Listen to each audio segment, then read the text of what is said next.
Le parfum de la vanille mourut dans sa gorge comme un dernier souffle. Joséphine lâcha la poche à douille. Le bruit mat du cuivre contre le marbre résonna dans la cuisine déserte. 5 heures du matin.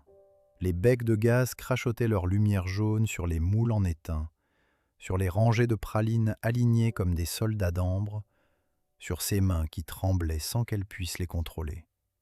Le fracas venait de la boutique. Elle essuya ses paumes sur son tablier. Le tissu gardait encore la chaleur du four, l'odeur des amandes grillées. Le souvenir de 15 années passées a transformé le cacao en œuvre d'art, pendant qu'Henri, son époux, recevait les félicitations. Henri était mort depuis 3 mois, et ce matin, quelque chose mourait avec lui. « Ouvrez cette porte immédiatement !» La voix de Victor traversa le bois comme une lame. Joséphine connaissait cette voix. Elle l'avait entendu mendier de l'argent à Henri lors des dîners de famille. Elle l'avait entendu promettre des remboursements qui ne venaient jamais. Elle l'avait entendu qualifier son travail de passe-temps pour femme oisive. Elle poussa la porte battante. Victor Dubois se tenait au milieu du salon de thé, ses chaussures vernies écrasant les pétales de rose qu'elle avait disposés la veille pour la commande de la duchesse. À ses côtés, un homme en noir tenait un document. L'huissier. Joséphine reconnut l'insigne sur sa veste. Derrière eux, 3 clientes matinales observaient la scène, leurs tasses suspendues entre la table et leurs lèvres. « Victor », dit Joséphine d'une voix qu'elle força au calme. « Nous avons des clientes. »« Plus pour longtemps. » Il souriait. Ce sourire qu'il réservait aux serveurs qu'il ne comptait pas payer, aux créanciers qu'il comptait flouer. Ses paumes luisaient de sueur malgré le froid de décembre. « J'ai ici une reconnaissance de dette signée par mon frère. 20 000 francs. L'huissier confirmera l'authenticité du document. » Le papier claqua sur le comptoir. Joséphine s'approcha. L'encre avait la couleur du vieux sang. La signature ressemblait à celle d'Henri. Ressemblait. Mais la boucle du dé penchait vers la gauche. Henri formait toujours ses dés en partant de la droite. 15 ans à lire ses notes griffonnées sur les commandes. Elle connaissait son écriture mieux que son propre reflet. « Cette signature est fausse. »« Madame Dubois, » intervint l'huissier d'un ton las, « si vous contestez ce document, vous pouvez saisir le tribunal. En attendant, la loi m'oblige à procéder à la saisie des biens. » « La saisie ?» Le mot resta coincé dans sa gorge. « Cette boutique appartient à la famille Dubois, » poursuivit Victor en ajustant ses gants. « Mon frère n'avait pas d'héritier mâle. Je suis son plus proche parent. Et puisque vous êtes manifestement incapable de gérer cette dette n'existe pas. Les tribunaux en décideront. » Une voix s'éleva du fond de la boutique, douce comme du miel frelaté. « Quelle tristesse, vraiment !» Madame Séverine Rouget émergea de l'ombre près de la vitrine au chocolat.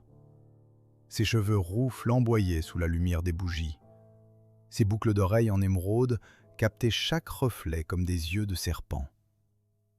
Elle portait une robe de velours bordeaux, trop élégante pour une simple visite matinale chez un concurrent. Sa présence ici n'avait rien d'un hasard. « Madame Dubois » susurra Séverine en s'approchant. « Je suis navrée d'assister à cette scène. Nous autres chocolatières devons nous serrer les coudes dans ce monde d'hommes. Si je puis faire quoi que ce soit... » Joséphine sentit la bile monter. Séverine Rouget, propriétaire de la fabrique concurrente, celle qui avait bâti son empire sur des recettes volées et des rivales détruites, celle dont on disait qu'elle pouvait faire sourire un homme tout en lui plantant un couteau entre les omoplates. « Votre compassion me touche, Madame Rouget, mais je remarque que vous êtes arrivée bientôt ce matin. Avant même l'ouverture, comme si quelqu'un vous avait prévenu du spectacle. » Le sourire de Séverine vacilla une fraction de seconde. « Le hasard fait parfois bien les choses. Le hasard a souvent votre visage dans cette ville. » Victor frappa le comptoir de sa canne. « Assez, huissier, procédez. Ce qui suivit dura moins d'une heure. 1 heure pour démanteler 15 années de travail. Les employés arrivèrent pour trouver la porte verrouillée de l'intérieur. On vida les tiroirs-caisses, on inventoria les stocks, on arracha la petite plaque de cuivre que Joséphine avait fait graver 3 ans plus tôt, Maison du bois, chocolat fin depuis 1842. Victor s'approcha d'elle une dernière fois. Son haleine sentait le tabac froid et la victoire. « Retournez à vos fourneaux, Joséphine. Mon frère a commis une erreur en confiant une cage dorée à un singe. Les femmes ne sont pas faites pour les affaires. » Joséphine ne répondit pas. Les mots s'étaient figés quelque part entre son cœur et sa gorge, transformés en glace par la rage. Paulette, sa jeune assistante, réussit à se faufiler par la porte de service. Ses yeux rougis en disaient plus que n'importe quel discours. Elle pressa quelque chose dans la main de Joséphine. Une clé froide, un bout de papier, une adresse dans le quartier des Marolles. « Le cagibi de ma grand-mère » chuchota-t-elle. « Personne n'y va plus. Vous serez en sécurité. » La porte de service s'ouvrit sur une ruelle grise. La pluie de décembre tombait en voile laiteux sur les pavés. Joséphine serra son unique valise contre sa poitrine. On l'avait autorisée à emporter ses effets personnels, rien d'autre. Elle fit 3 pas dans la boue, puis elle se retourna une dernière fois. À travers la vitrine embuée, elle vit 2 silhouettes. Victor serrait la main de Séverine Rouget. Leurs sourires se répondaient comme des miroirs. L'enseigne de la boutique gisait déjà sur le sol, face contre terre. La pluie glacée coulait dans son cou. Elle continua de marcher. Ce fut seulement dans le cagibi des Marolles, 3 heures plus tard, qu'elle ouvrit sa valise. Ses doigts gourds cherchaient son châle de laine. Ils trouvèrent autre chose. Un cahier relié de cuir. Les pages jaunies sentaient la cannelle et le temps. Joséphine ne l'avait jamais vu. Elle ne l'avait pas rangé là. Elle approcha la chandelle. Sur la première page, une écriture penchée qu'elle reconnut d'instinct. L'écriture de son arrière-grand-père, l'alchimiste dont sa mère parlait à voix basse lors des veillées d'hiver. Les mots dansaient dans la lumière tremblante. Recette pour les cœurs brisés. Que celui qui lit ces lignes sache que le chocolat guérit ce que la vie détruit. Mais prenez garde, certains secrets réclament un prix. Joséphine tourna la page, et le parfum qui s'éleva du papier ancien. Cacao, amande amère, et quelque chose d'autre, quelque chose qu'elle n'avait jamais senti, quelque chose qui ressemblait étrangement à l'espoir. La chandelle avait brûlé jusqu'à l'aube. Joséphine n'avait pas dormi. Le cahier reposait sur ses genoux, ouvert à la page 47. Ses yeux brûlaient de fatigue, mais son esprit tournoyait comme les engrenages d'une horloge folle. Recettes d'un autre siècle, symboles alchimiques griffonnés dans les marges, notes cryptiques sur les propriétés cachées des épices. Et au centre de tout, une formule entourée de 3 cercles d'encre rouge. Chocolat de la joie, pour celui qui a tout perdu et qui cherche à renaître. Les ingrédients semblaient ordinaires. Cacao de Madagascar, sucre de canne brut, beurre de Gand, vanille de Tahiti. Puis, au bas de la liste, une note qui avait fait battre son cœur plus vite. L'arme de la fleur des montagnes se trouve uniquement dans les Ardennes, au pied des rochers de Frères. Cueillir avant l'aube du solstice d'hiver. Sans cet ingrédient, la recette reste morte. Son arrière-grand-père avait dessiné la fleur dans la marge. 5 pétales blancs veinés de violet. Une tige courbée comme un cou de cygne. Joséphine referma le cahier. Le cuir craqua sous ses doigts comme une vieille peau. Dehors, les cloches de Sainte-Gudule sonnaient 7 heures. Le marché de la Grand-Place ouvrait dans 1 heure. Si elle voulait trouver un herboriste capable de lui procurer cette fleur, c'était maintenant. Elle enfila son manteau le moins usé, cacha le cahier sous une latte du plancher et sortit dans le froid mordant de décembre. Le marché grouillait déjà de vie malgré l'heure matinale. Les étals de légumes déversaient leurs pyramides de choux et de navets. Les poissonniers criaient leur prix. L'odeur du pain chaud se mêlait à celle du crottin de cheval. Joséphine se faufila entre les charrettes, la tête basse, terrifiée à l'idée de croiser un visage connu. L'étal des épices se trouvait près de la fontaine. Elle s'approchait quand une voix la figea sur place. Les truffes de chez Dubois étaient les seules que je trouvais dignes de ce nom. Elle se retourna lentement. L'homme se tenait devant l'étal d'un marchand de safran. Grand, épaules larges sous un manteau de laine sombre, des cheveux gris aux tempes, un visage taillé à la serpe. Mais ce furent ses yeux qui la frappèrent, couleur de cendre, vides de toute chaleur. Armand de Villeneuve, le dégustateur royal. L'homme qui avait détruit des carrières d'un seul mot. L'homme dont on disait qu'il n'avait plus souri depuis 10 ans. Il la regardait avec une intensité qui la mit mal à l'aise. « Vous êtes Madame Dubois, n'est-ce pas? Celle qui créait réellement ces chocolats. » Ce n'était pas une question. « Je ne suis plus personne, monsieur de Villeneuve. Les fantômes ont parfois plus de substance que les vivants. » Il tendit la main vers le marchand et récupéra un sachet de cardamome. Ses doigts s'arrêtèrent une fraction de seconde. La manche de son manteau glissa, révélant une cicatrice épaisse qui courait de son poignet jusqu'à disparaître sous le tissu. Il rabattit vivement le tissu. Joséphine détourna les yeux. Elle n'aurait pas dû regarder. « Je cherche un herboriste, dit-elle pour briser le silence. Quelqu'un qui pourrait me procurer une fleur rare des Ardennes. » La ruelle des bouchers. 3e échoppe après le lavoir. Demandez le père Anselme. Il trouve ce que personne d'autre ne trouve. Il la salua d'un hochement de tête bref et s'éloigna dans la foule. Joséphine le suivit des yeux jusqu'à ce qu'il disparaisse. Quelque chose dans la rigidité de sa démarche lui serra le cœur. Cet homme portait un poids invisible, un poids qui ressemblait au sien. La ruelle des bouchers puait le sang frais et les entrailles. Les pavés glissaient sous la semelle. Joséphine compta les échoppes jusqu'à la 3e.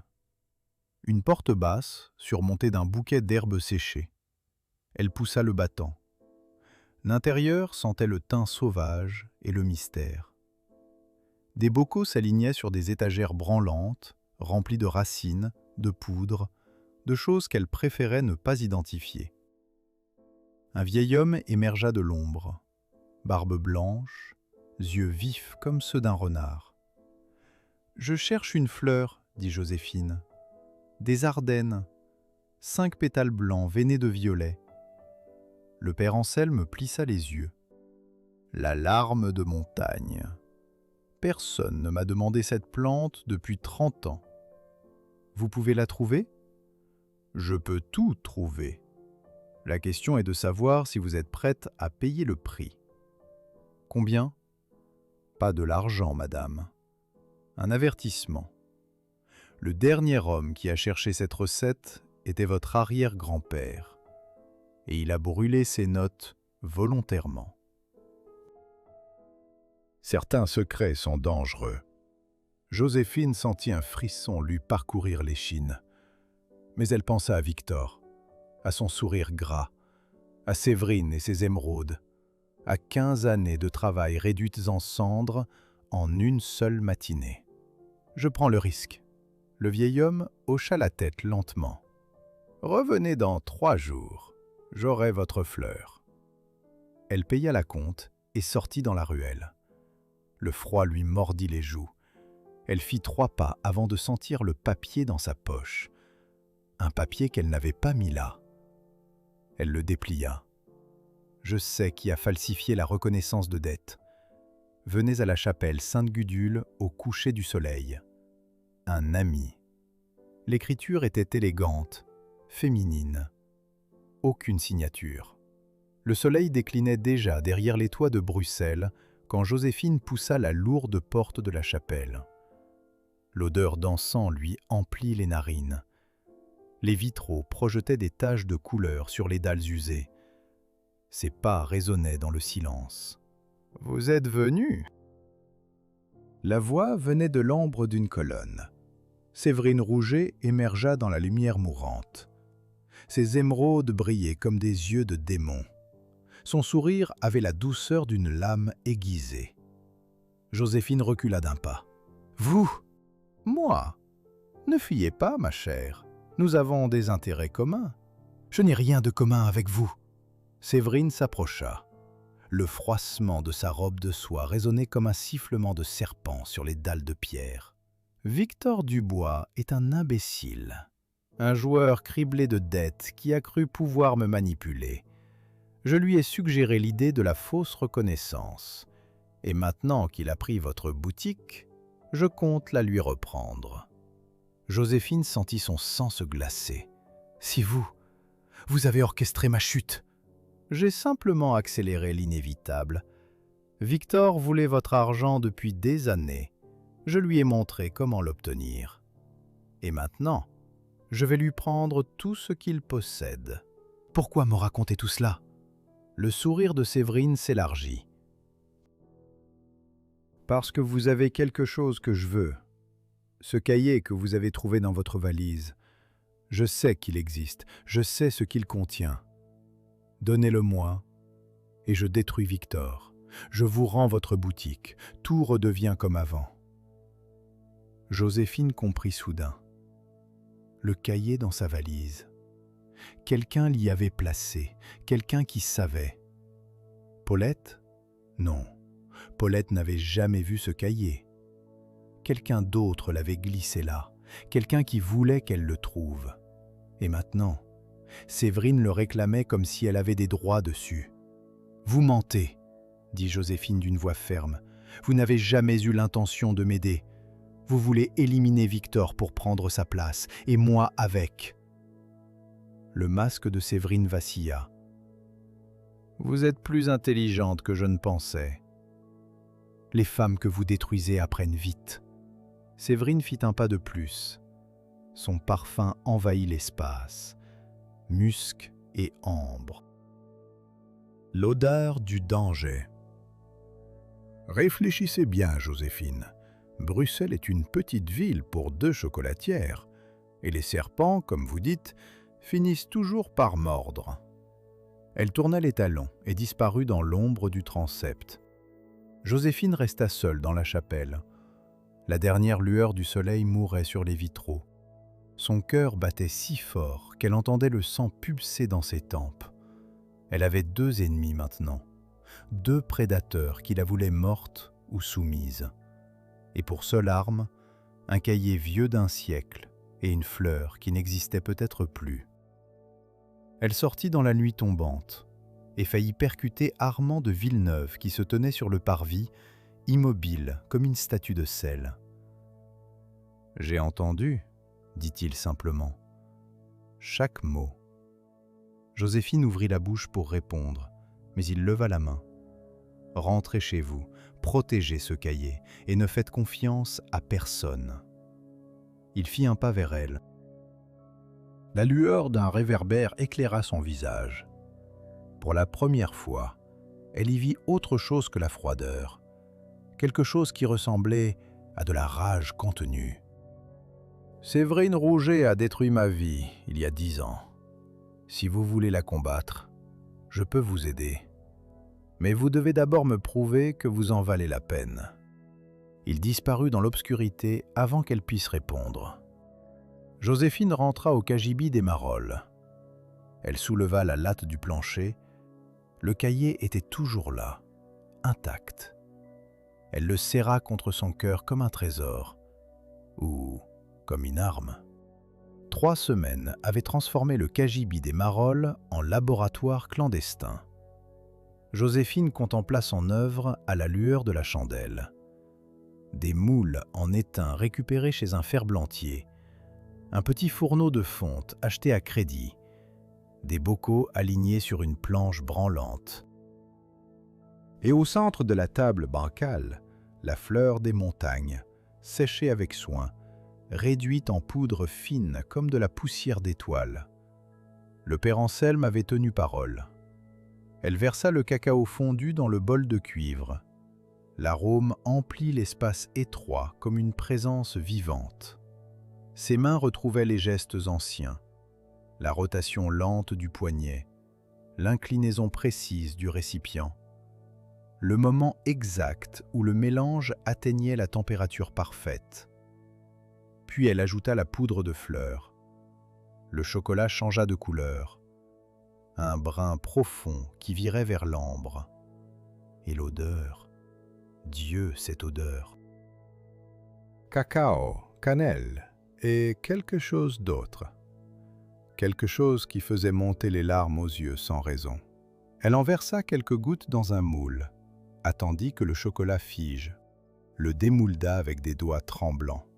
La praline était parfaite, lisse comme du satin noir. Elle brillait sous la flamme vacillante. Joséphine la porta à ses lèvres. Le goût explosa sur sa langue. D'abord le cacao, amer et doux, puis la cannelle qui réchauffait, et enfin une vague de quelque chose qu'elle ne pouvait nommer, un sentiment, une émotion pure, comme si le soleil perçait à travers les nuages de décembre pour caresser son visage. Elle se surprit à sourire. Pour la première fois depuis l'expulsion, elle sourit. La porte grinça. Joséphine saisit le couteau de cuisine. La chandelle tremblota. Une silhouette se découpa dans l'encadrement. « C'est moi, madame, Paulette. » Joséphine abaissa l'arme.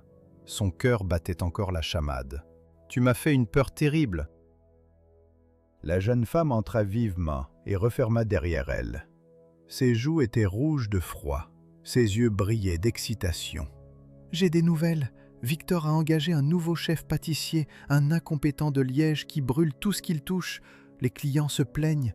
La duchesse de Brabant a annulé sa commande pour Noël. » Joséphine sentit une satisfaction amère lui réchauffer le ventre. « Et Madame Rouget ?» ?»« Elle rôde. Elle est venue 3 fois cette semaine à la boutique. Elle fait des offres à Victor pour racheter l'affaire. Il refuse encore, mais il est désespéré. » Paulette renifla l'air soudain. « Qu'est-ce que c'est, cette odeur ?»« Mon avenir. » Joséphine lui tendit une praline.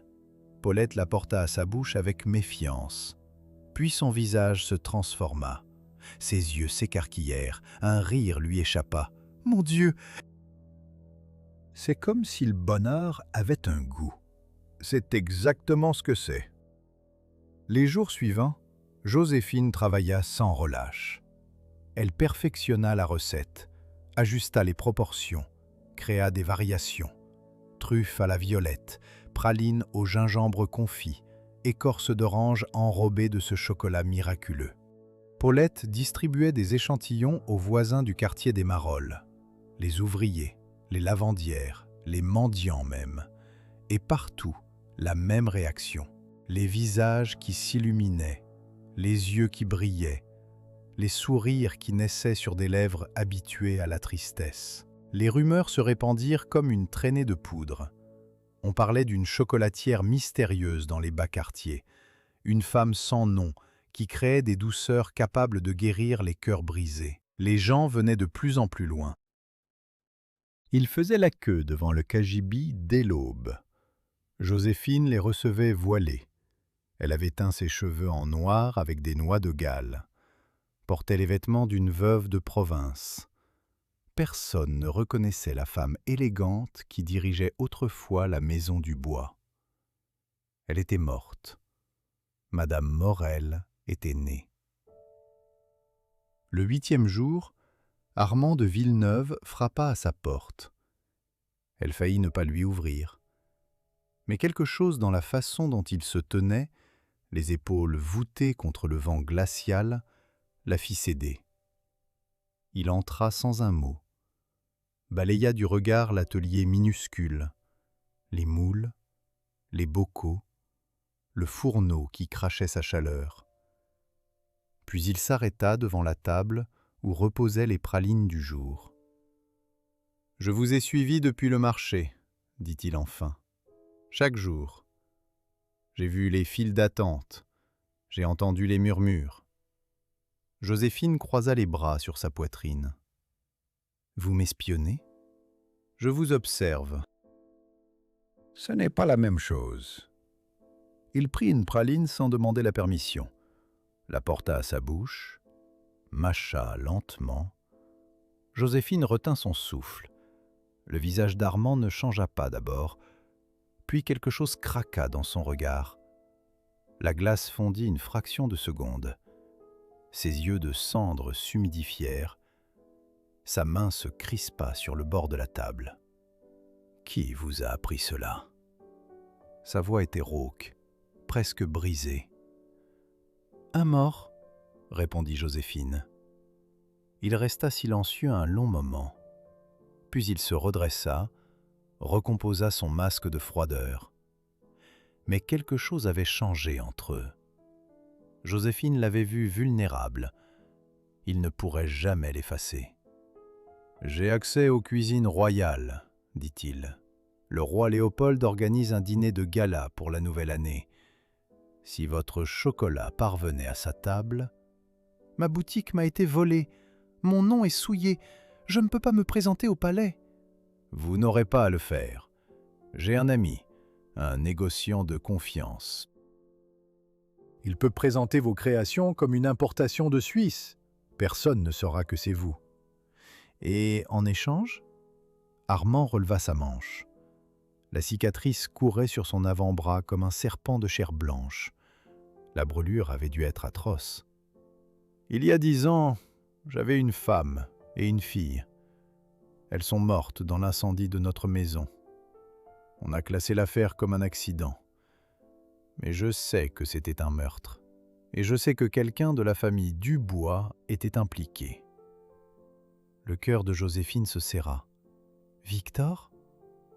Je le pensais au début, mais mes recherches pointent vers quelqu'un d'autre. Quelqu'un qui avait tout à gagner à ma destruction. Il la regarda droit dans les yeux. « Aidez-moi à trouver le vrai coupable, et je vous aiderai à récupérer ce qu'on vous a pris. » Joséphine pensa à Henri, à leur mariage sans passion mais sans cruauté, au secret qu'il avait peut-être emporté dans sa tombe. « Pourquoi me faites-vous confiance ?»« Je ne vous fais pas confiance, mais votre chocolat ne ment pas. Seule une femme qui a souffert peut créer quelque chose d'aussi vrai. » Il se dirigea vers la porte, s'arrêta sur le seuil.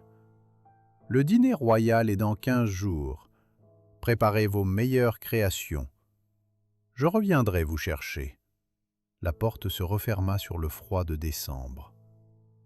Joséphine resta seule avec ses pralines et ses doutes. Un pacte avec un homme brisé. Une promesse de vengeance partagée. Et au cœur de tout, ce chocolat qui semblait contenir la lumière même du bonheur. Elle rouvrit le cahier de son arrière-grand-père, tourna les pages jusqu'aux dernières notes. Une phrase l'arrêta. « Prenez garde à ceux qui cherchent la joie des autres pour en faire leur arme. Le chocolat de la joie peut guérir, mais entre de mauvaises mains, il peut asservir les cœurs. » Un frisson la parcourut. Elle pensa à Séverine Rouget et à sa soif de posséder ce cahier. Elle pensa à Victor et à sa cupidité sans fond. Elle pensa à Armand et à la douleur qui habitait son regard. Et elle comprit soudain pourquoi son arrière-grand-père avait brûlé ses notes. Certains secrets étaient des armes à double tranchant.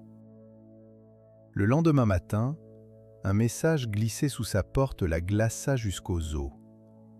Une écriture élégante sur du papier parfumé au musc. « Je sais où vous êtes, Madame Morel. Ou devrais-je dire, Madame Dubois? Votre petite échoppe est charmante. Ce serait dommage qu'un incendie la ravage. Nous devrions parler affaires, vous et moi, demain soir, chez moi. Ne me décevez pas. » La signature était une simple initiale, S.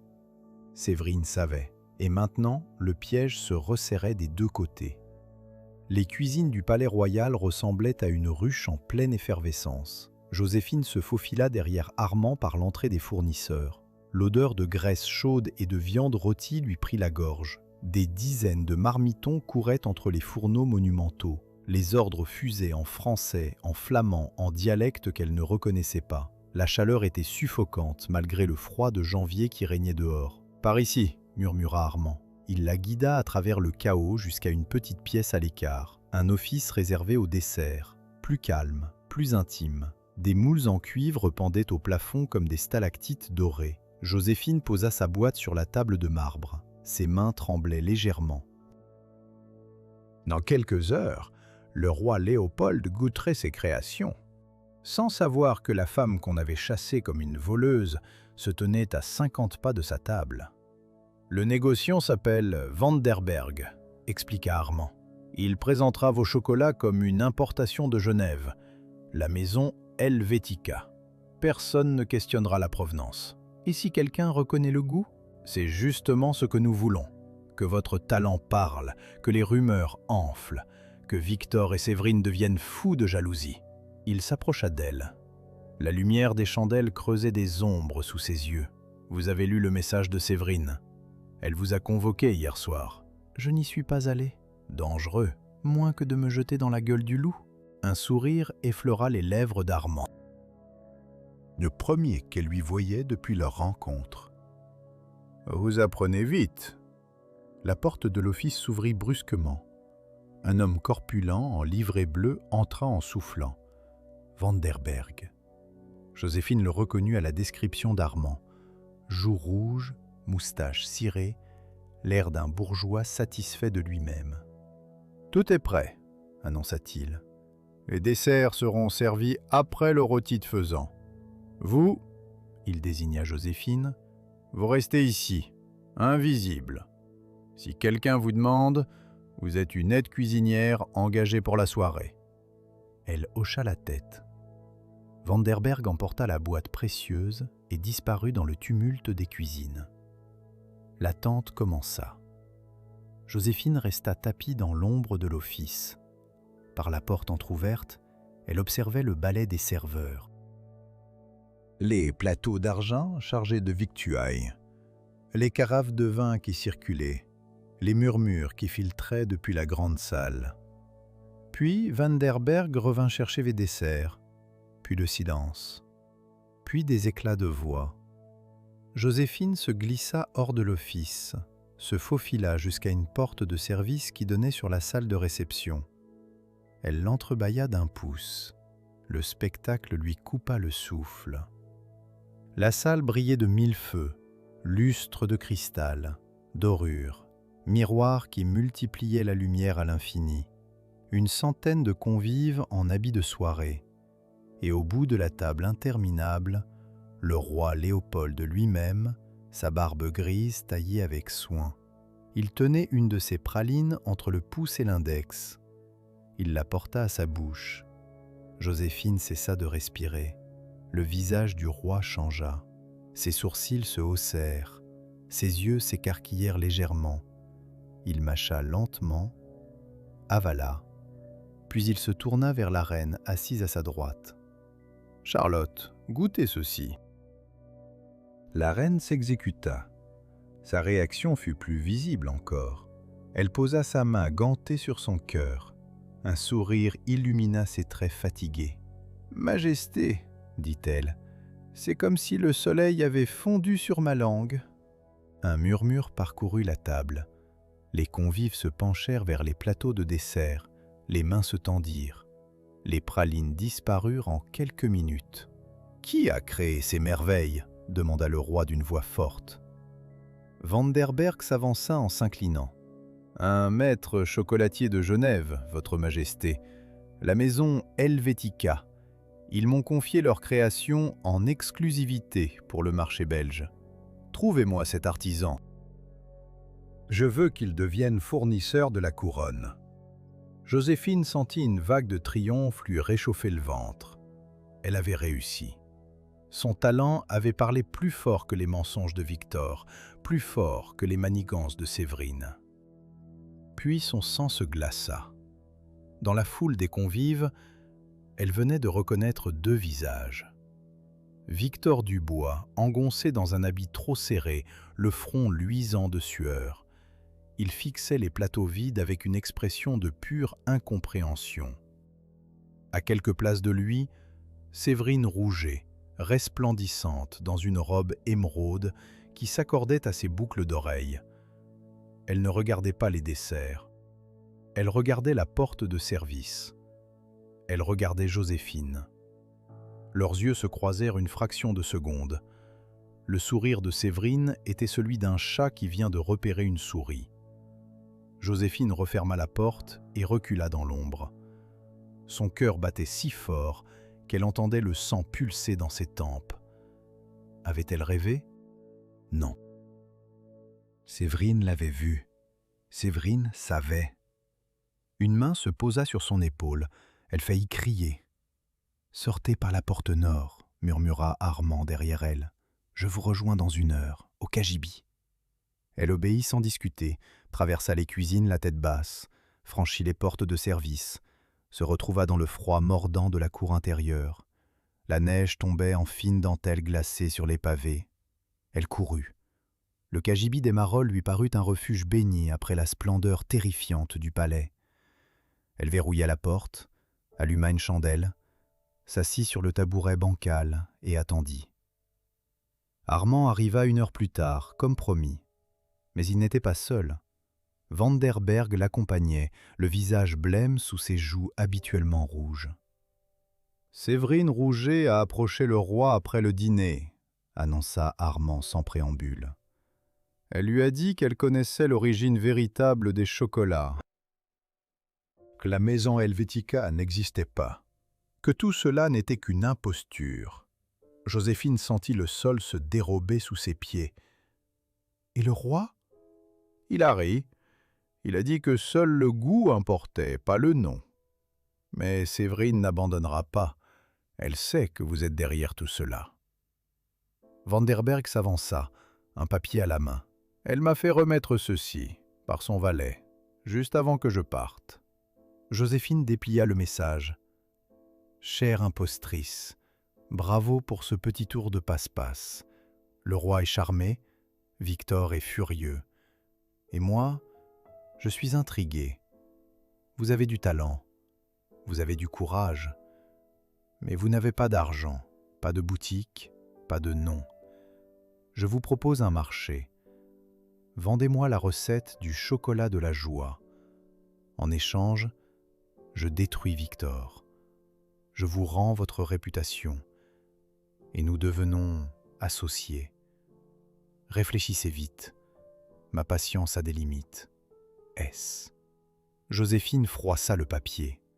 Elle veut la recette. Elle a toujours voulu la recette. Lui donnerez-vous ? Demanda Vanderberg. Jamais. Armand hocha la tête lentement.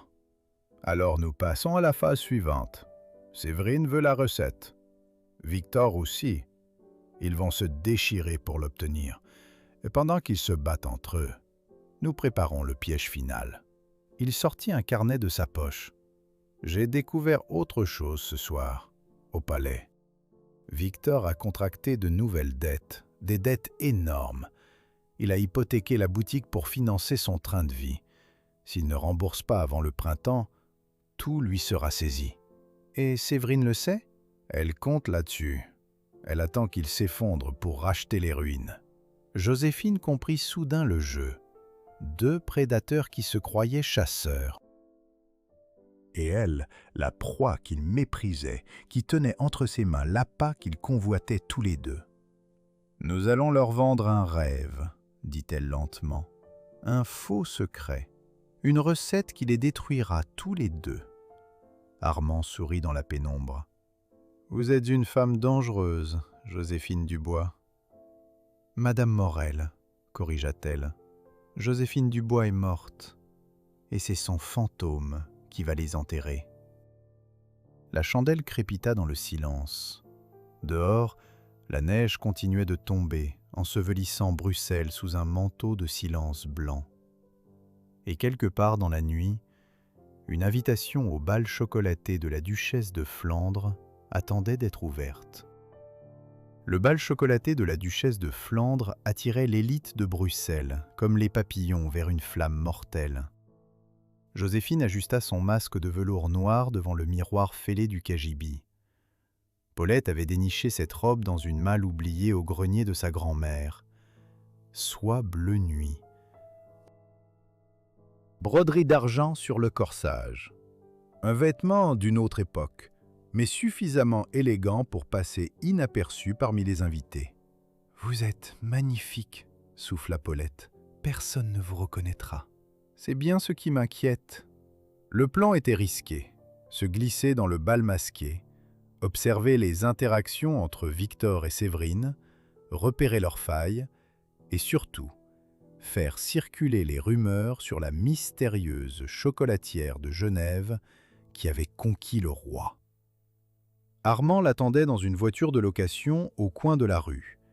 Il portait un masque blanc qui accentuait la froideur de ses yeux gris.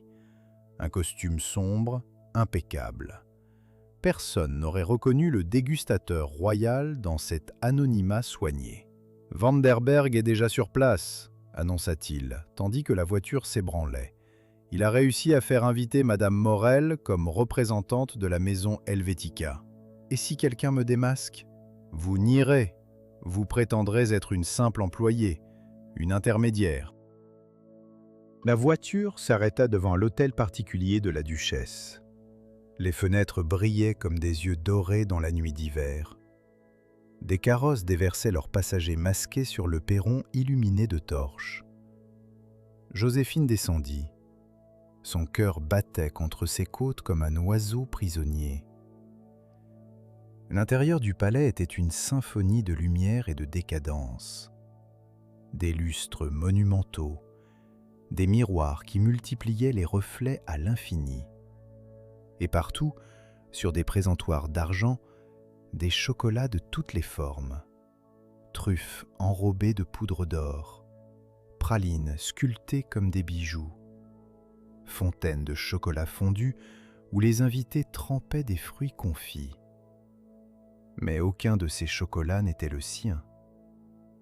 Joséphine repéra Victor près du buffet principal. Son masque rouge dissimulait mal son double menton et ses joues flasques. Il parlait avec animation à un groupe de négociants. Ses mains tremblaient légèrement quand il portait son verre à ses lèvres. L'homme était nerveux, désespéré. Séverine se tenait à l'autre bout de la salle, entourée d'admirateurs. Son masque vert émeraude s'accordait parfaitement à ses boucles d'oreilles. Elle riait d'un rire cristallin, faux comme tout le reste chez elle. Mais ses yeux balayaient constamment la foule. Elle cherchait quelqu'un. « Elle me cherche », comprit Joséphine. Vanderberg s'approcha discrètement. « La duchesse veut vous rencontrer. Elle a entendu parler des chocolats du dîner royal. Elle insiste. C'est trop risqué. » Refuser serait plus risqué encore. Elle pourrait s'offenser, poser des questions. Joséphine inspira profondément. Le masque lui collait à la peau. La chaleur de la salle faisait perler la sueur sur son front. « Très bien, guidez-moi. » La duchesse de Flandre trônait dans un salon privé adjacent à la grande salle. Une femme imposante aux cheveux blancs coiffés en chignon élaboré. Ses yeux vifs démentaient son âge avancé. « Ainsi vous êtes la représentante de cette mystérieuse maison Helvetica, dit-elle en examinant Joséphine de la tête aux pieds. Le roi ne tarit pas d'éloges sur vos créations. Votre grâce me fait trop d'honneur. Fadaise, le roi a du goût.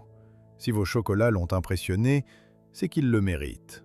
Je veux passer commande pour mon anniversaire au printemps. » Joséphine sentit l'espoir renaître dans sa poitrine. Ce serait un honneur immense. Parfait. Monsieur Vanderberg s'occupera des détails. La duchesse fit un geste de la main pour les congédier, puis elle se ravisa. Une dernière chose. J'ai entendu des rumeurs étranges ce soir. On dit que la vraie créatrice de ces chocolats serait une femme déchue, une ancienne chocolatière de Bruxelles qui aurait perdu sa boutique dans des circonstances douteuses. Le sang de Joséphine se figea. Des rumeurs malveillantes, votre grâce, rien de plus.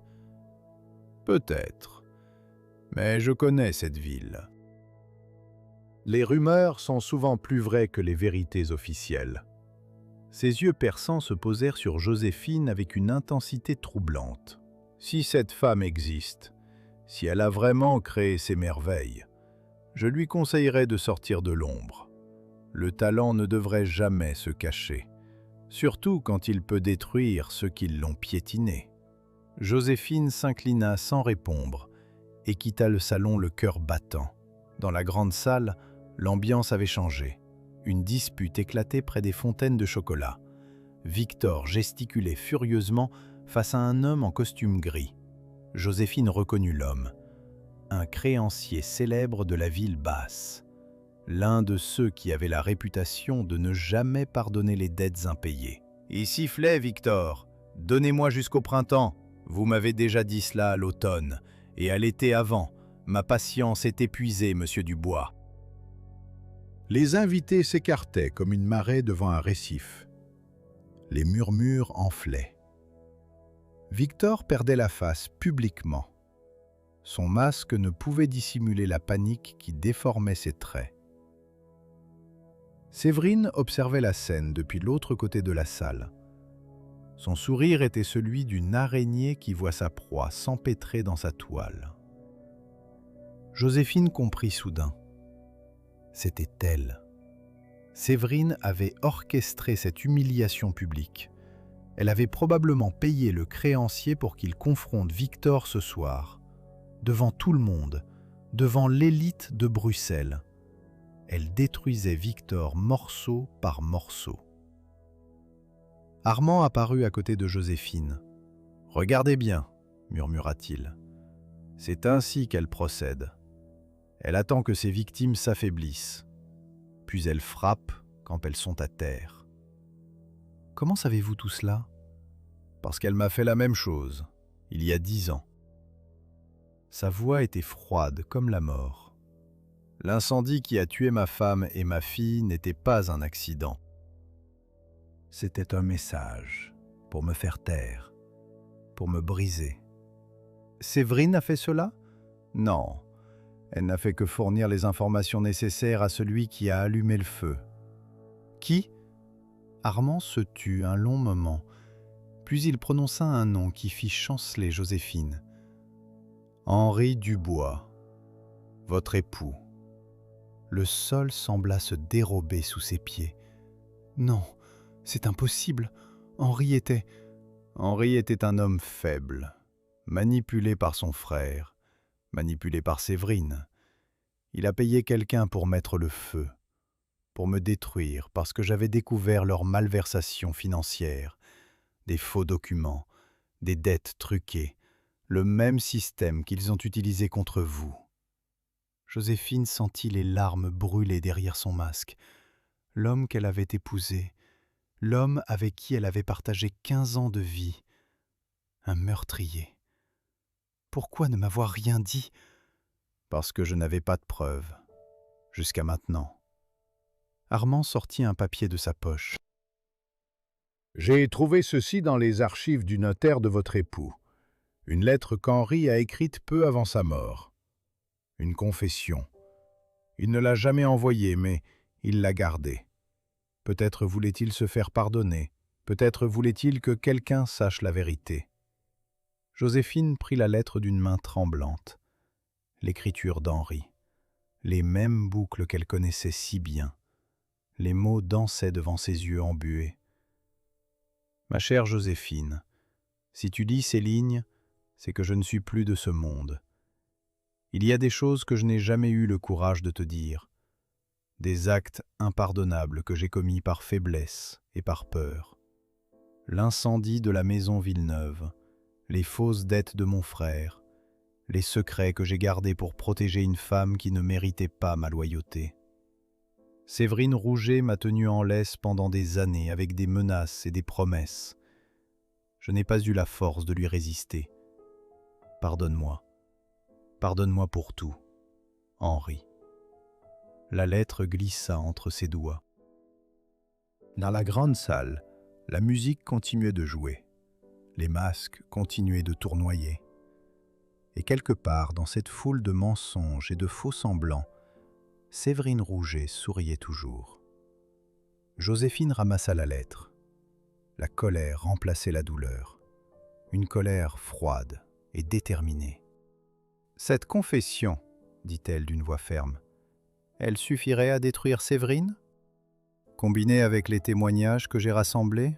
Oui, mais il faut agir vite, avant qu'elle ne comprenne que nous avons cette arme. » Joséphine regarda Victor qui quittait la salle en titubant, humilié et brisé. Elle regarda Séverine, qui sirotait son champagne avec l'assurance d'une reine. La guerre venait de changer de nature. Ce n'était plus seulement une question de chocolat et de boutique.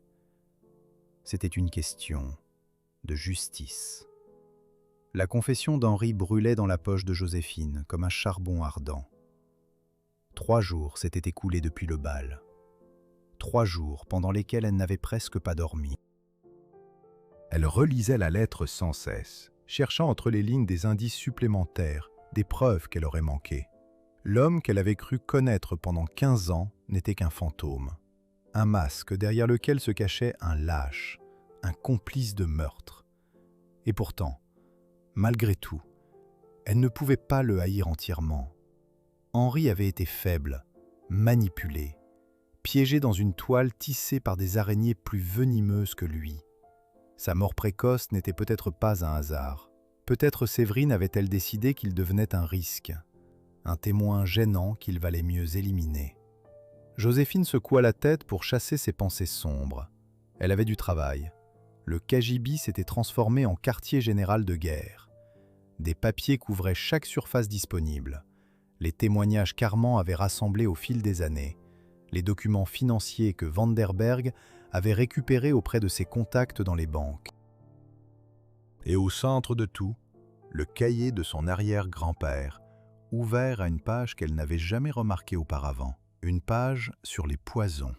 Car le chocolat pouvait guérir, mais il pouvait aussi détruire. La recette s'appelait « Amertume du remords », un chocolat qui n'apportait pas la joie, mais son contraire, une douceur qui réveillait les culpabilités enfouies, qui faisait remonter les secrets les plus noirs à la surface de la conscience. Ceux qui le goûtaient se trouvaient soudain incapables de mentir. Son arrière-grand-père avait noté dans la marge « Ne jamais utiliser contre un innocent.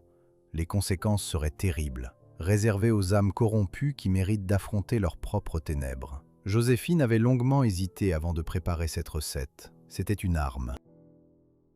Une arme psychologique plus dangereuse qu'un couteau ou un pistolet.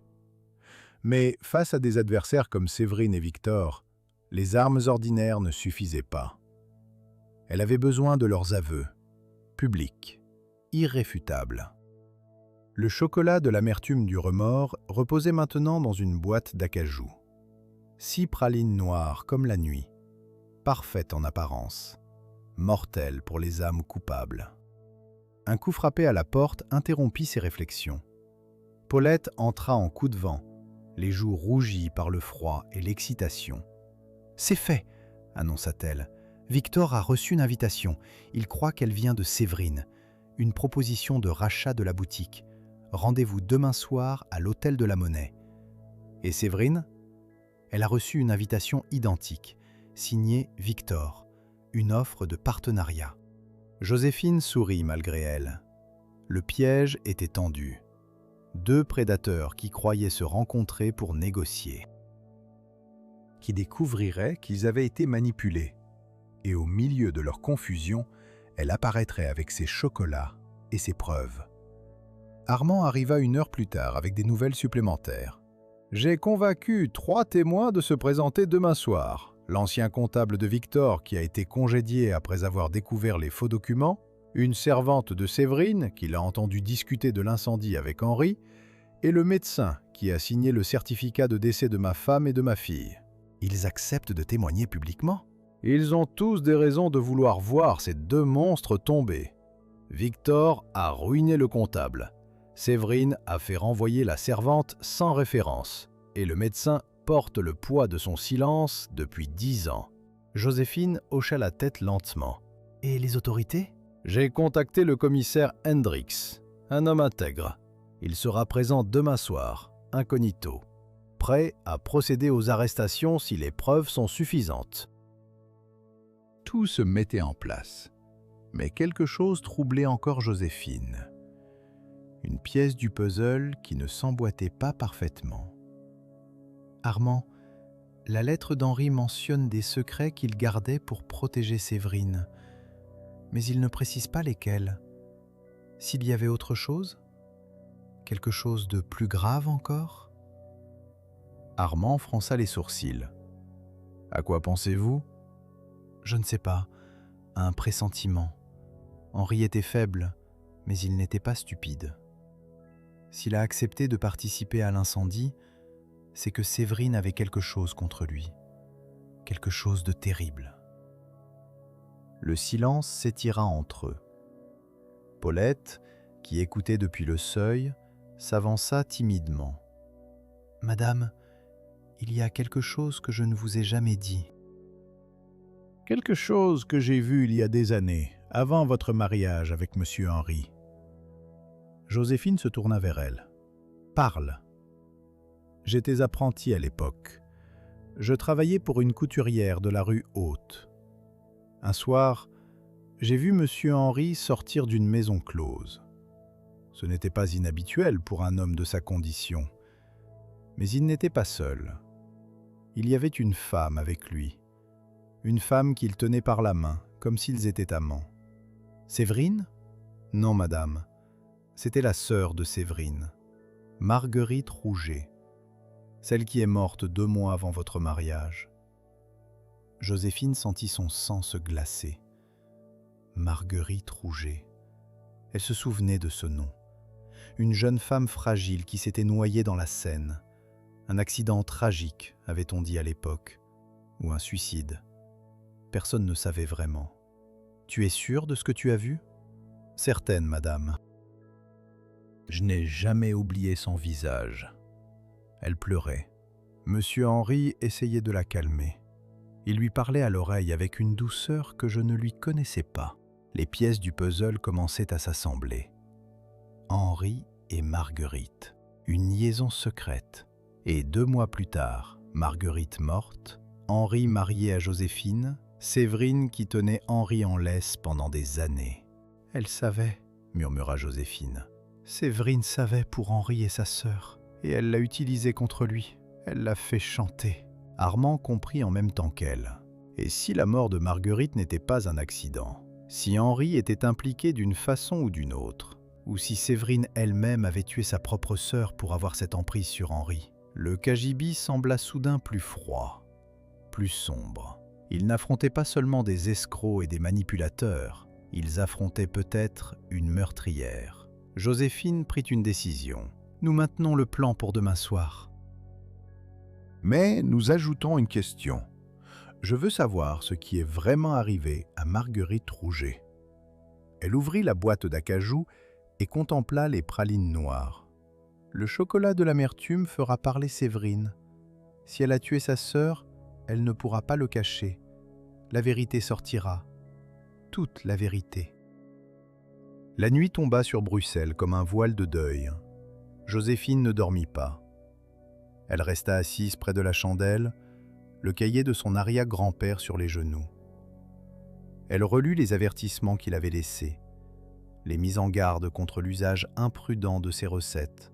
« Le chocolat est un miroir de l'âme », avait-il écrit. Il révèle ce que nous sommes vraiment.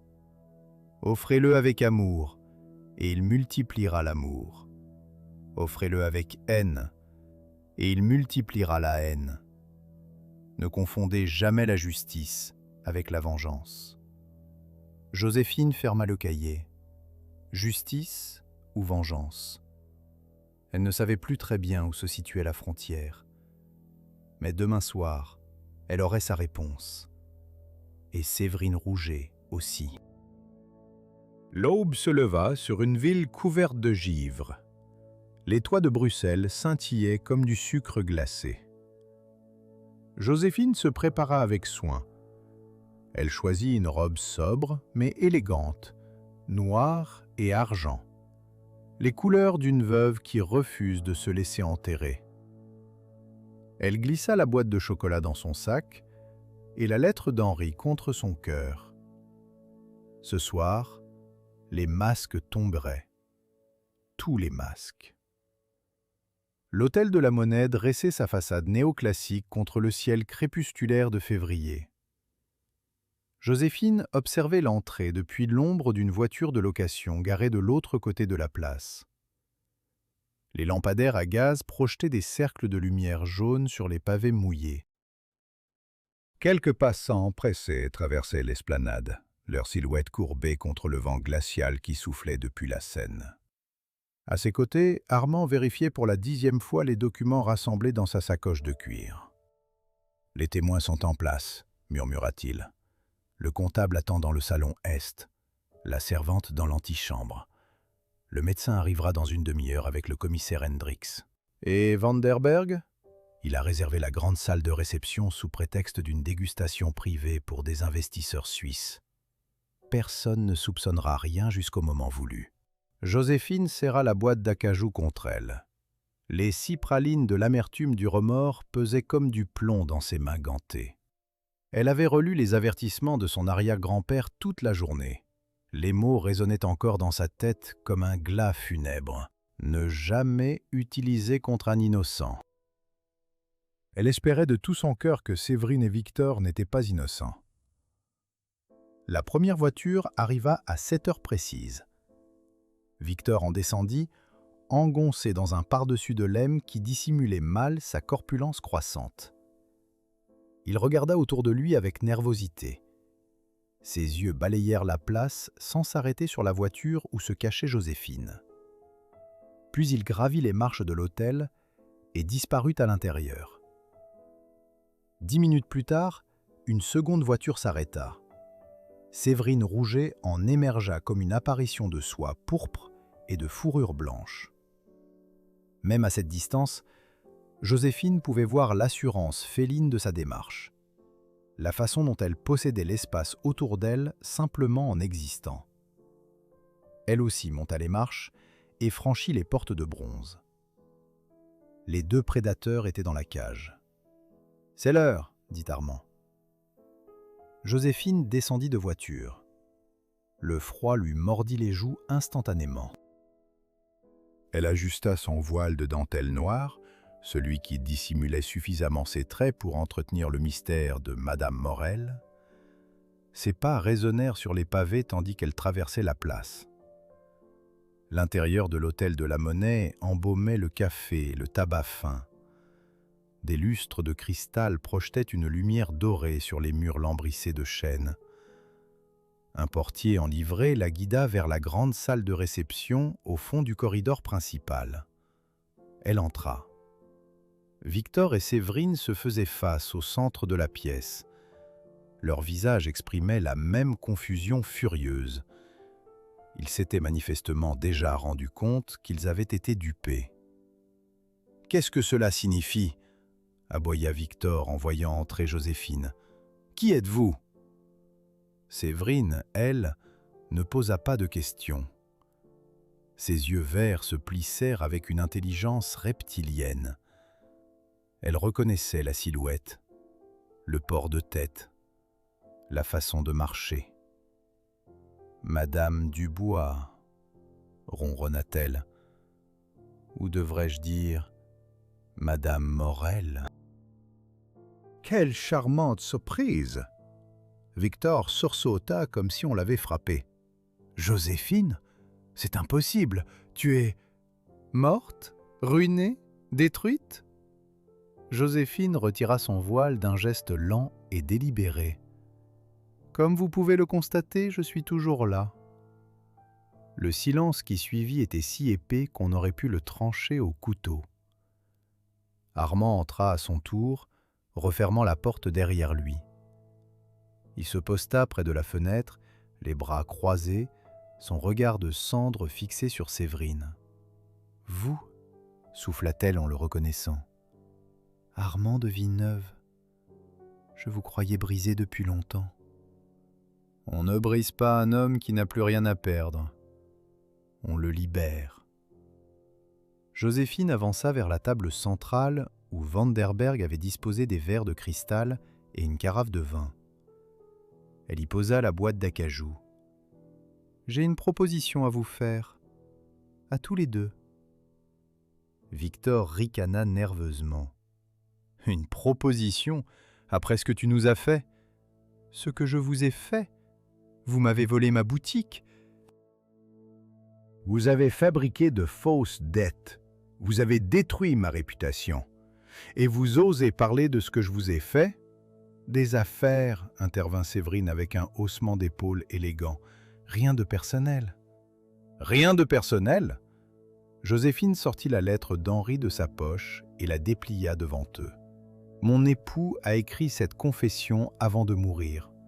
Il y décrit comment vous l'avez manipulé pendant des années, comment vous l'avez forcé à participer à l'incendie qui a tué la femme et la fille d'Armand, comment vous l'avez tenu en laisse avec des secrets que vous connaissiez sur lui et votre sœur. Le visage de Séverine perdit une fraction de sa couleur. Des mensonges. Henri était un faible et un menteur. Peut-être, mais il n'est pas le seul témoin. Joséphine fit un signe vers la porte. Le comptable entra, puis la servante, puis le médecin. 3 visages pâles mais déterminés. 3 personnes qui avaient gardé le silence trop longtemps. Monsieur Claussens a conservé les documents originaux que Victor lui a demandé de falsifier. Mademoiselle Janssen vous a entendu discuter de l'incendie avec Henri 3 jours avant qu'il ne se produise. Et le docteur Vermeer sait que le certificat de décès qu'il a signé pour votre sœur Marguerite contenait des incohérences qu'il n'a jamais osé questionner. Séverine recula d'un pas. Pour la première fois, Joséphine vit la peur dans ses yeux. « C'est ridicule. Vous n'avez aucune preuve concrète. » « Vraiment ?» Joséphine ouvrit la boîte d'acajou. Les pralines noires brillaient comme des joyaux sombres sous la lumière des lustres. Leur parfum s'éleva aussitôt, riche et envoûtant. Cacao, épices, et cette note particulière que seule Joséphine pouvait identifier. L'amertume qui réveillait les remords. Connaissez-vous la légende du chocolat de la joie ? Mon arrière-grand-père a passé sa vie à en percer les secrets. Il a découvert que certaines fleurs des Alpes avaient des propriétés extraordinaires. Elles pouvaient intensifier les émotions, amplifier la vérité. Elle prit une praline entre ses doigts. Ce chocolat-ci est différent. Il ne donne pas la joie. Il révèle les secrets. Il fait remonter à la surface tout ce qu'on essaie de cacher, les mensonges, les crimes, les remords. Superstition ridicule, cracha Victor. Alors prouvez-le. Goûtez. Elle lui tendit la praline. Victor recula comme si elle lui offrait du poison. Je ne toucherai pas à ça. Pourquoi, si ce ne sont que des superstitions ? Séverine observait la scène avec une fascination horrifiée. Son masque de contrôle se fendillait visiblement. Ses mains gantées tremblaient légèrement. La porte s'ouvrit une dernière fois. Le commissaire Hendricks entra, accompagné de 2 gendarmes en uniforme. « Madame Rouget, Monsieur Dubois, je suis ici pour vous poser quelques questions concernant l'incendie de la maison Villeneuve en 1878 et la mort de mademoiselle Marguerite Rouget en 1873. » Séverine fit volte-face vers la fenêtre. Armand lui bloqua le passage. « Il n'y a pas d'issue, dit-il d'une voix glaciale. Plus maintenant. » Victor s'effondra sur une chaise, le visage dans les mains. « C'était elle. Tout était son idée. Je n'ai fait qu'obéir. »« Tais-toi, imbécile !» Mais Victor continuait, les mots se déversant comme un torrent longtemps contenu. « L'incendie, les fausses dettes, le vol de la boutique. » Elle m'a promis que nous serions riches, que nous dominerions le marché du chocolat. Je ne savais pas pour sa sœur, je le jure, je ne savais pas. Séverine le gifla. Le claquement résonna dans la salle comme un coup de feu. Lâche, pathétique lâche. Et vous, Madame Rouget demanda le commissaire. Qu'avez-vous à dire? Séverine se redressa. Même acculée, elle conservait une dignité terrifiante. Ses yeux verts balayèrent l'assemblée avec mépris. Vous ne pouvez rien prouver. Des témoignages de domestiques et de comptables congédiés? La lettre d'un mort?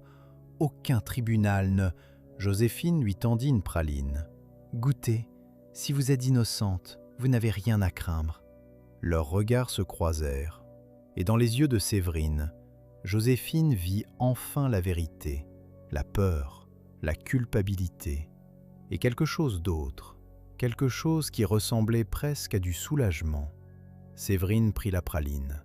Séverine porta la praline à ses lèvres avec une lenteur calculée. Tous les regards étaient fixés sur elle. Le commissaire Hendrix avait fait signe à ses gendarmes de ne pas bouger. Armand retenait son souffle. Victor, effondré sur sa chaise, observait la scène avec des yeux de bête traquée. Les témoins se tenaient immobiles près de la porte, comme des statues de cire dans un musée des horreurs. Joséphine sentait son cœur battre dans ses tempes. Le chocolat toucherait-il vraiment l'âme de Séverine? Ou n'était-ce qu'une superstition de plus, un conte de fées auquel elle avait désespérément voulu croire? Séverine mordit dans la praline. Ses yeux se fermèrent un instant. Une expression étrange passa sur son visage. Pas de la douleur, pas de la peur, quelque chose de plus subtil, comme si un voile se déchirait lentement derrière ses paupières closes. Puis elle rouvrit les yeux, et Joséphine y vit des larmes. « Marguerite !» murmura Séverine d'une voix qui ne ressemblait plus à la sienne. « Ma petite Marguerite !» Le silence dans la salle devint assourdissant. « Elle était enceinte !» continua Séverine, les mots s'échappant de sa bouche comme des oiseaux libérés d'une cage. Henri Dubois l'avait mise enceinte. Il lui avait promis le mariage. Puis il avait rencontré Joséphine et ses recettes miraculeuses. Il avait choisi l'argent plutôt que l'amour. Victor releva la tête, le visage décomposé. « Je ne savais pas. Henri ne m'avait jamais... »« Tais-toi » Mais la voix de Séverine avait perdu son tranchant habituel. Elle parlait maintenant comme en transe, les yeux fixés sur un point invisible au-delà des murs de la salle. Marguerite voulait tout révéler, faire un scandale, détruire Henri et sa nouvelle fiancée. Je lui ai dit de ne pas faire ça. Je lui ai dit que nous trouverions une autre solution. Mais elle ne voulait pas m'écouter. Une larme coula sur sa joue parfaitement poudrée. Cette nuit-là, près de la Seine, je voulais seulement la raisonner, la convaincre d'attendre. Elle s'est débattue, elle a glissé sur les pierres mouillées. Je l'ai rattrapée, je l'ai tenue par le poignet pendant ce qui m'a semblé une éternité. Et puis, sa voix se brisa. Je l'ai lâchée. Le commissaire Hendrix fit un signe discret à l'un de ses gendarmes qui commença à prendre des notes. J'aurais pu la sauver, j'aurais pu la tirer vers moi, mais j'ai pensé à ce qu'elle ferait si elle survivait, au scandale, à notre famille détruite, et j'ai ouvert les doigts. Séverine tomba à genoux sur le parquet ciré. Joséphine s'approcha lentement. Elle s'agenouilla devant cette femme qu'elle avait haïe si profondément, cette femme qui avait orchestré sa destruction, cette femme qui portait sur ses épaules le poids d'un crime bien plus ancien que tous les autres. « Pourquoi Henri ?» demanda-t-elle doucement. « Pourquoi l'avoir fait chanter pendant toutes ces années ?» Parce qu'il savait, il était là cette nuit-là, il nous avait suivis, il a tout vu depuis l'autre rive. Et il n'a rien fait pour la sauver non plus. Le dernier morceau du puzzle s'emboîta. Henri et Séverine, liés par un secret mortel. Deux témoins d'une tragédie qu'ils avaient laissé se produire. Deux complices involontaires qui s'étaient tenus mutuellement en laisse pendant des années. « L'incendie !» intervint Armand d'une voix rauque. « Ma femme, ma fille, pourquoi ?» Séverine leva vers lui des yeux rougis. « Vous aviez découvert les malversations financières. Vous alliez tout révéler. » Henri paniquait. Il disait que si l'enquête allait plus loin, on finirait par découvrir ce qui s'était passé avec Marguerite. Il a engagé des hommes. Je n'ai su qu'après. Je le jure sur la mémoire de ma sœur. Vous mentez. Non, pour une fois dans ma vie, je dis la vérité. Elle se tourna vers Joséphine. Votre chocolat, qu'est-ce que vous m'avez fait? Je vous ai offert un miroir, rien de plus. Le commissaire Hendrix s'avança. Madame Rouget, je vous arrête pour complicité de meurtre et pour le meurtre de mademoiselle Marguerite Rouget. Monsieur Dubois, vous êtes également en état d'arrestation pour fraude, faux et usage de faux, et complicité dans l'incendie de la maison Villeneuve. Les gendarmes s'approchèrent. Victor se laissa menotter sans résistance, le visage gris comme la cendre. Séverine, elle, se releva avec une dignité surprenante. Elle essuya ses larmes d'un geste machinal et tendit ses poignets. « Madame Dubois, dit-elle avant qu'on l'emmène, ce chocolat, était-il vraiment magique? Ou m'avez-vous simplement offert une excuse pour dire enfin ce que je cachais depuis 20 ans ?» Joséphine ne répondit pas, car elle ne connaissait pas la réponse. La salle se vida lentement. Les témoins partirent avec le commissaire pour signer leurs dépositions officielles. Vanderberg s'éclipsa discrètement, son rôle terminé. Paulette, qui avait attendu dans l'antichambre, entra en courant et serra Joséphine dans ses bras. Seul Armand resta immobile près de la fenêtre. Joséphine s'approcha de lui. « C'est terminé, » dit-elle. « Vraiment ?» Il se tourna vers elle. Ses yeux gris semblaient moins froids qu'auparavant. Comme si la glace qui les couvrait depuis 10 ans commençait enfin à fondre.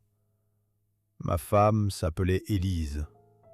Ma fille, Charlotte. Elle avait 7 ans. Elle adorait les pralines à la violette. Je suis désolé. Ne le soyez pas. Ce n'était pas votre faute. » Il regarda par la fenêtre la voiture de police qui emportait Séverine et Victor vers leur destin.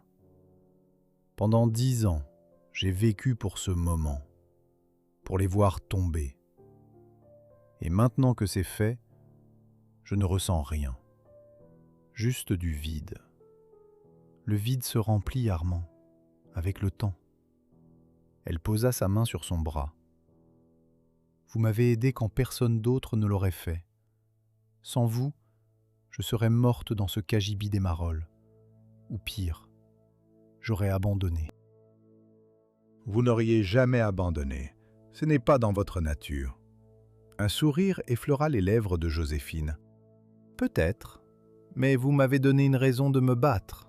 Pas seulement pour moi, pour vous aussi, pour Élise et Charlotte. Le printemps arriva 3 semaines plus tard. Joséphine rouvrit sa boutique le 1er jour de mars. Pas l'ancienne boutique de la rue de la Madeleine, que les procédures judiciaires avaient gelée en attendant le procès, une nouvelle boutique, plus petite, plus modeste, rue de la Violette, juste à côté du quartier où tout avait commencé. L'enseigne disait simplement « Chocolaterie Morel Dubois, le goût de la vérité ». Paulette tenait la caisse. Armand avait accepté de superviser les approvisionnements. Vanderberg continuait à lui ouvrir des portes dans la haute société bruxelloise. La duchesse de Flandre était devenue sa cliente la plus fidèle.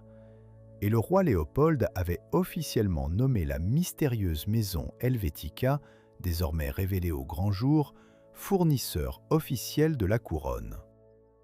Le procès de Séverine et Victor dura 6 semaines. Les témoignages s'accumulèrent. Les preuves aussi. Le comptable Claessens présenta les documents falsifiés. La servante Janssen raconta ce qu'elle avait entendu. Le docteur Vermeer admit les incohérences du certificat de décès de Marguerite. Et la confession de Séverine, prononcée devant témoins à l'hôtel de la Monnaie, fut lue à haute voix devant le tribunal. Victor fut condamné à 15 ans de travaux forcés. Séverine à la réclusion perpétuelle. Joséphine assista au verdict depuis la galerie du public. Elle ne ressentit ni joie ni triomphe. Seulement un soulagement profond. Comme si un poids qu'elle portait depuis des années s'était enfin détaché de ses épaules. En sortant du tribunal, elle croisa le regard de Séverine, qu'on emmenait vers la voiture cellulaire. Leurs yeux se rencontrèrent une dernière fois. Et Joséphine y lut quelque chose d'inattendu. De la gratitude. Un an plus tard, par un matin de printemps semblable à celui où tout avait commencé, Joséphine ouvrit le cahier de son arrière-grand-père. Elle tourna les pages jaunies jusqu'à la dernière, celle qu'elle n'avait jamais osé lire entièrement, celle qui contenait les derniers mots du vieil homme. « À toi qui lis ces lignes, tu as maintenant percé le secret du chocolat de la joie. Tu sais que la vraie magie ne réside pas dans les ingrédients, mais dans l'intention de celui qui les assemble. Le chocolat amplifie ce que nous portons en nous. L'amour devient plus grand, la vérité devient plus claire, et les remords deviennent insupportables. Utilise ce pouvoir avec sagesse, car il n'y a pas de recette pour le bonheur, seulement des chemins pour y parvenir. » Joséphine referma le cahier. Dehors, le soleil de mars faisait briller les pavés de Bruxelles. Elle prit une praline dans la vitrine, une simple praline au chocolat noir, parfumée à la fleur des Alpes que cultivait désormais Paulette dans une jardinière sur le balcon. Elle la porta à ses lèvres, et pour la première fois depuis très longtemps, elle goûta simplement la joie.